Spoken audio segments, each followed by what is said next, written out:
वर्गों के कुछ प्रतिनिधि वो धर्म को उतना नहीं मानते थे। अभी पार्टीशन की बात बीच में आई गई थी। जिन्ना साहब को देखिए, वो मलाबार हिल, हमारे बम्बई के मलाबार हिल में रहते थे, वहां मस्जिद का है उनको पता ही नहीं होगा। पाकिस्तान में गए होंगे पहली बार कायदे आजम बन के, तो उन्होंने लोगों को पूछा होगा, यार ये वजू क्या होता है, ये नमाज कैसे पढ़ते हैं। मैं ऐसा अंदाज कर रहा हूँ क्योंकि he was not religious at all, but he was communal. तो यहाँ फर्क समझ लीजिए, being communal and being religious is different. और यहाँ मैं दो रिलीजियस लोगों के नाम लेता हूँ, एक जिनका आज जन्मदिन है, मोहनदास करमचंद गांधी, उस समय के महानतम हिंदू, जो लिखते हैं, मैं एक सनातनी हिंदू हूं, अपने धर्म के लिए मैं अपनी जान तक दे सकता हूं, पर वो मेरा निजी मामला है। जहां तक इस देश का सवाल है जिसके बनने के लिए मैं संघर्ष कर रहा हूं, वो देश न आपके न मेरे धर्म द्वारा संचालित होगा।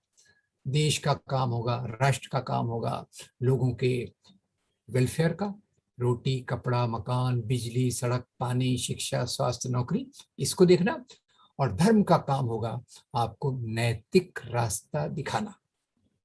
Very religious but not communal. और इसी के दूसरे पैरेलल जो मिलते हैं, मौलाना अबुल कलाम आजाद, नाम में ही मौलाना है, कुरान का अनुवाद करते हैं, one of the best translations of Quran. और मैं सोचता हूँ जब उनको उनके सामने पाकिस्तान की मांग की बात आई होगी, तो मौलाना साहब ने कहा होगा, मेरा इस्लाम जैसे हिंदू धर्म में है वसुधैव कुटुंबकम, मेरा इस्लाम तो इंसान से इंसान को जोड़ने की बात करता है। पाकिस्तान ये लोगों को बांटता है, पाकिस्तान की मांग लोगों को बांटता है, इसलिए मैं इसके साथ नहीं हूँ। यही मैं एक बात क्लियर कर दूं। एक किताब आएगी, कभी आपको पढ़ना है तो आप पढ़िएगा, विभाजन के विरोध में भारतीय मुसलमान, इंडियन मुस्लिम्स अगेंस्ट पार्टीशन। तो जितने मुस्लिम्स ने पार्टीशन का सपोर्ट किया, उससे ज्यादा मुसलमानों ने पार्टीशन की मांग का विरोध किया। खैर वो that is a topic by itself, उस पर मैं नहीं जाना चाहता। तो यहाँ तीन प्रकार के राष्ट्रवाद आपके सामने आ गए। राष्ट्रवाद हर एक देश का एक स्पेसिफिक होता है। फ्रांसीसी क्रांति से हमने शुरू किया, आधुनिक राष्ट्रवाद की बात की, और उसके बाद से भारत में जो राष्ट्रवाद बना, उसमें एक तरफ बना इंडियन नेशनलिज्म। उसके तीन रिप्रेजेंटेटिव मैं आपको बता रहा हूं, भगत सिंह, अंबेडकर, गांधी। अब इसमें तीनों का अलग अलग रोल है। मैं लिबर्टी इक्वालिटी फ्रेटर्निटी की भाषा में कहूं तो क्योंकि भारत एक उपनिवेश था, इसलिए एक रूसो यहाँ नहीं था, एक रूसो डिवाइडेड बाई 3 हो गया।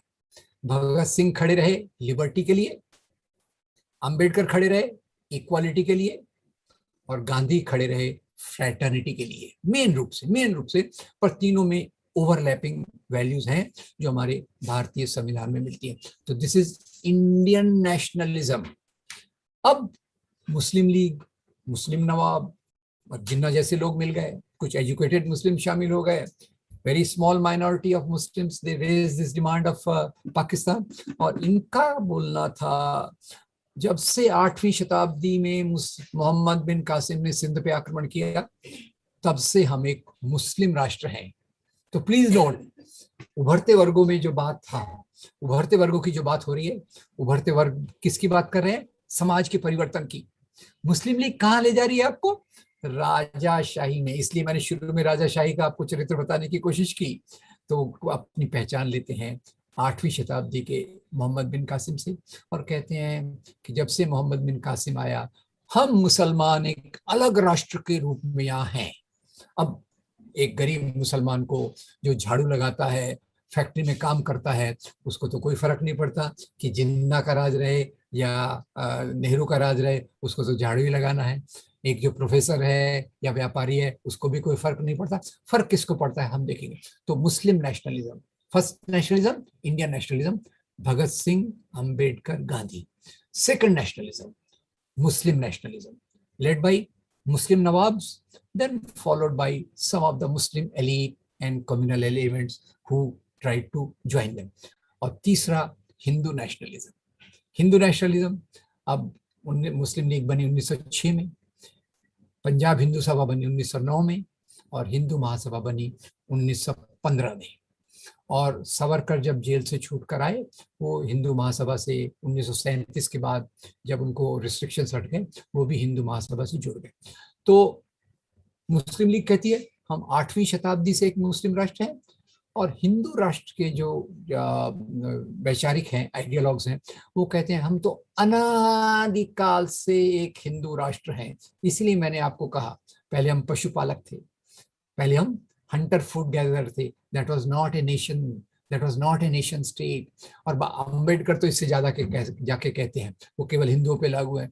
जहां कास्ट सिस्टम हो वहां एक नेशन नहीं हो सकता, कि there are something to be common.